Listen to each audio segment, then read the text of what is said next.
Hello and welcome to The Essential Reads. My name is Isaac and my goal is to bring to you a bunch of classic audiobooks in an easy and accessible way.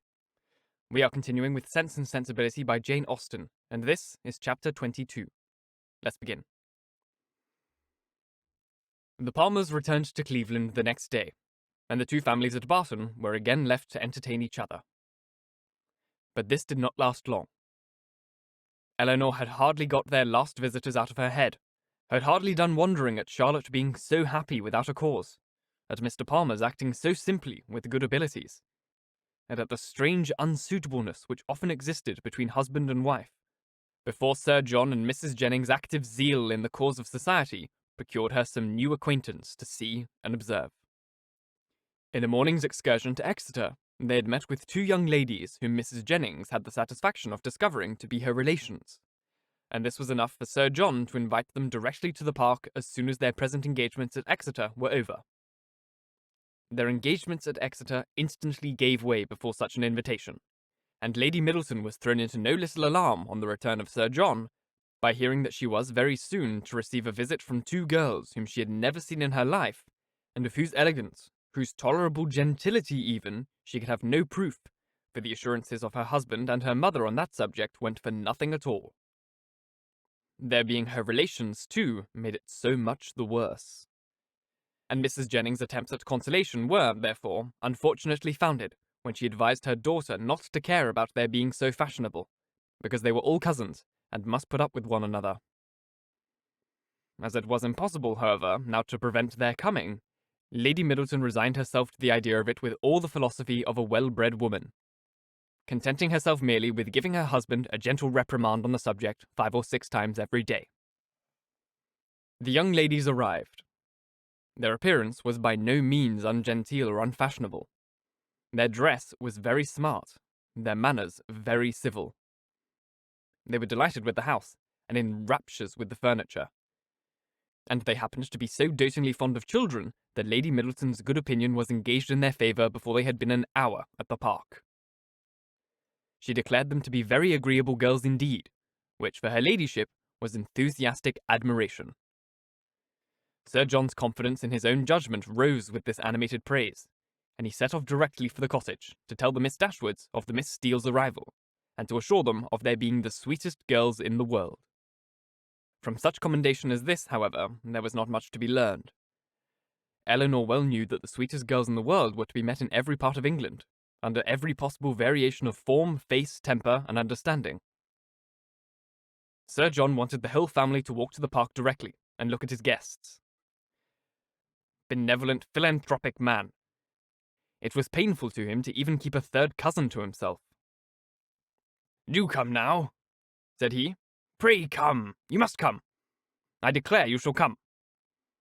You can't think of how much you will like them. Lucy is monstrously pretty, and so good-humoured and agreeable.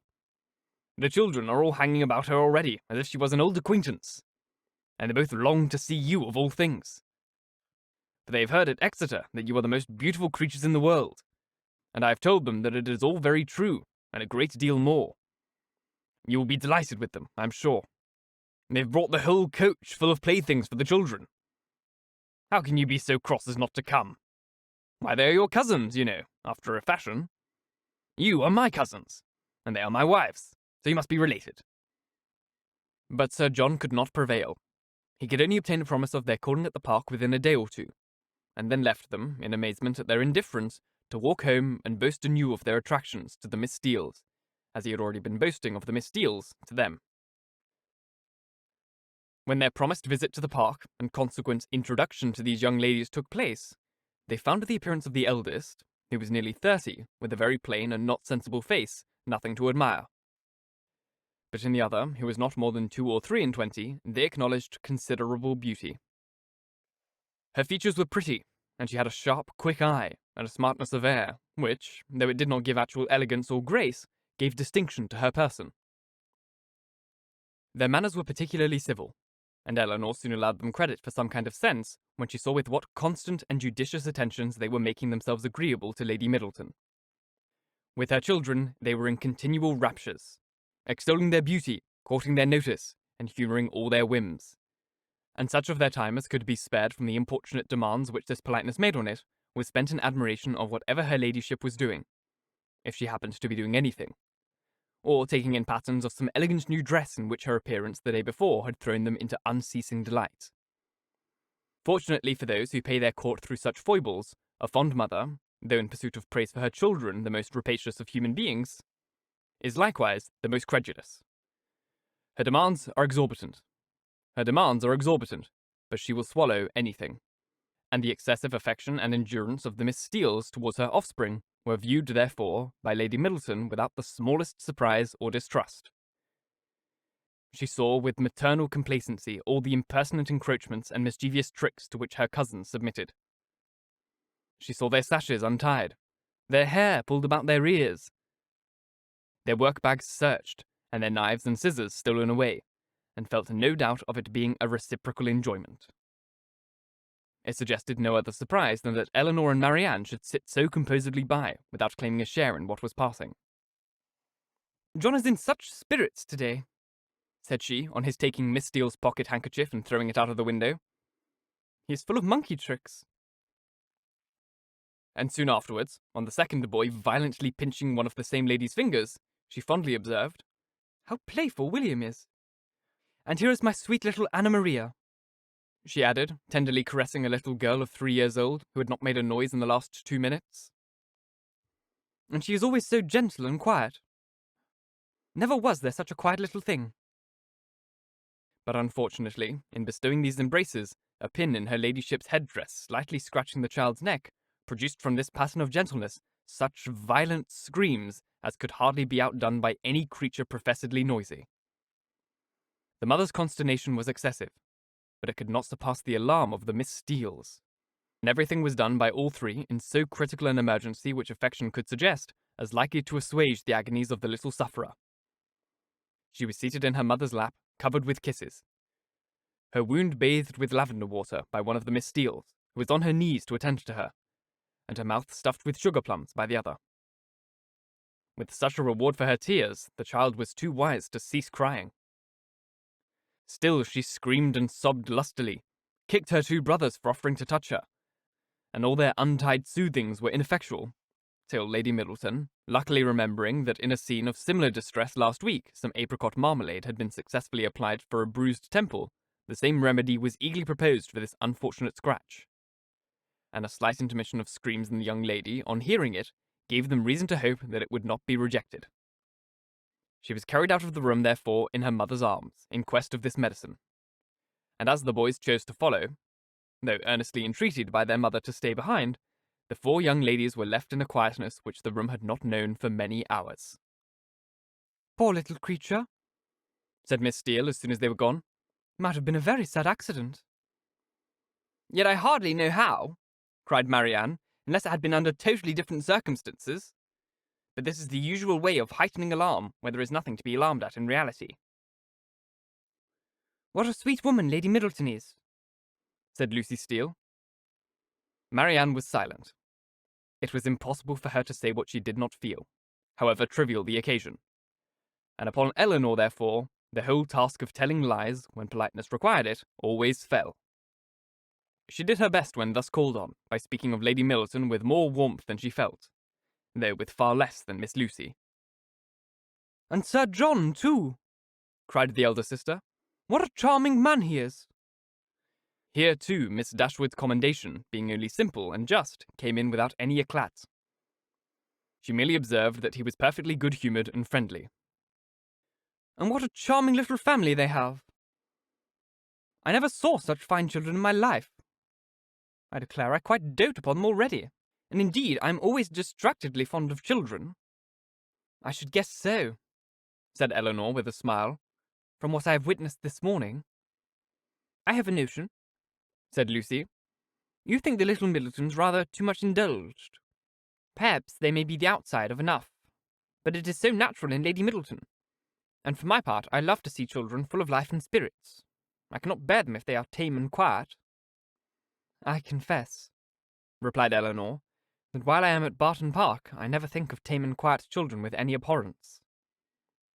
A short pause succeeded this speech, which was first broken by Miss Steele, who seemed very much disposed for conversation, and who now said, rather abruptly, "And how do you like Devonshire, Miss Dashwood? I suppose you were very sorry to leave Sussex." In some surprise at the familiarity of this question, or at least of the manner in which it was spoken, Elanor replied that she was. "Norland is a prodigious beautiful place, is it not?" added Miss Steele. "We've heard Sir John admire it excessively," said Lucy, who seemed to think some apology necessary for the freedom of her sister. "I think everyone must admire it," replied Elanor, "whoever saw the place, though it is not to be supposed that anyone can estimate its beauties as we do." "And you had a great many smart beaux there.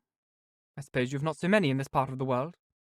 For my part, I think they are a vast addition, always." "But why should you think that?" said Lucy, looking ashamed of her sister. "That there are not many great genteel young men in Devonshire as Sussex?" "Nay, my dear, I'm sure I don't pretend to say there aren't. I'm sure there's a vast many of smart beaux in Exeter. But you know, how could I tell what smart beaux there might be about Norland? And I was only afraid the Miss Dashwoods might find it dull at Barton, if they are not so many as they used to have. But perhaps you young ladies might not care about the beaux, and had as lief be without them as with them. For my part, I think they are vastly agreeable, provided they dress smart and behave civil. But I can't bear to see them so dirty and nasty. Now there's Mr. Rose at Exeter, a prodigious young man, quite a beau, clerk to Mr. Simpson, you know. And yet if you do but meet him of a morning, he is not fit to be seen. I suppose your brother was quite a beau, Miss Dashwood, before he married, as he was so rich." "Upon my word," replied Elanor, "I cannot tell you, for I do not perfectly comprehend the meaning of the word. But I can say that if he ever was a beau before he married, he is one still, for there is not the smallest alteration in him." "Oh dear! One never thinks of married men as being beaux. There's something else to do." "Lord, Anne!" cried her sister, "you can talk of nothing but beaux. You will make Miss Dashwood believe you think of nothing else." And then, to turn the discourse, she began admiring the house and the furniture. This specimen of the Miss Steeles was enough. The vulgar freedom and folly of the eldest left her no recommendation.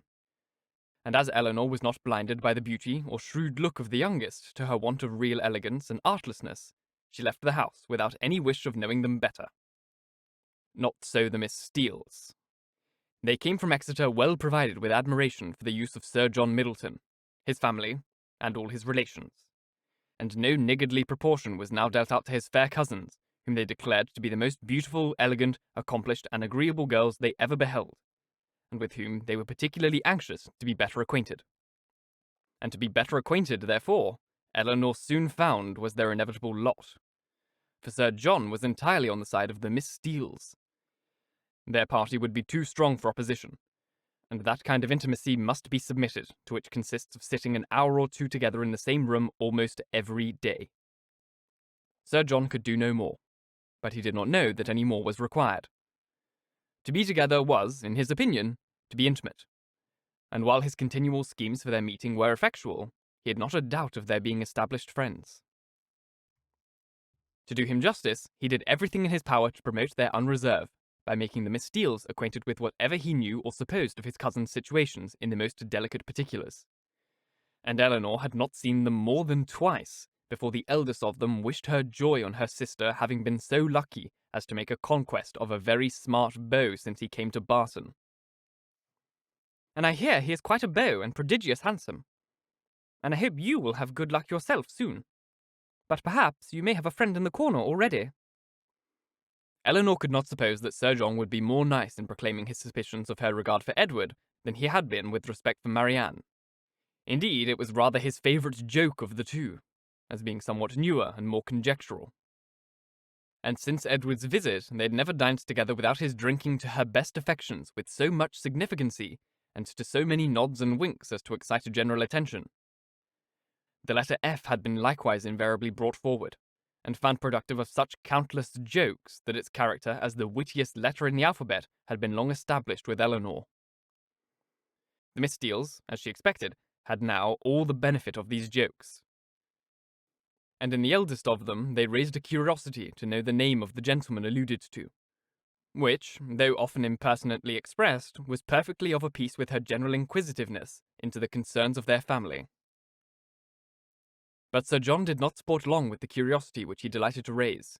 He had at least as much pleasure in telling the name as Miss Steele had in hearing it. "His name is Ferrars," said he in a very audible whisper, "but pray do not tell it, for it is a great secret." "Ferrars!" repeated Miss Steele. "Mr. Ferrars is the happy man, is he? What, your sister-in-law's brother, Miss Dashwood? A very agreeable young man, to be sure. I know him very well." "How can you say so, Anne?" cried Lucy, who generally made an amendment to all her sister's assertions. "Though we have seen him once or twice at my uncle's, it is rather too much to pretend to know him well." Elanor heard all this with attention and surprise. "And who was this uncle? Where did he live? How came he acquainted?" She wished very much to have the subject continued, though she did not choose to join in it herself. And for the first time in her life, she thought Mrs. Jennings deficient in either curiosity after petty information, or in a disposition to communicate it.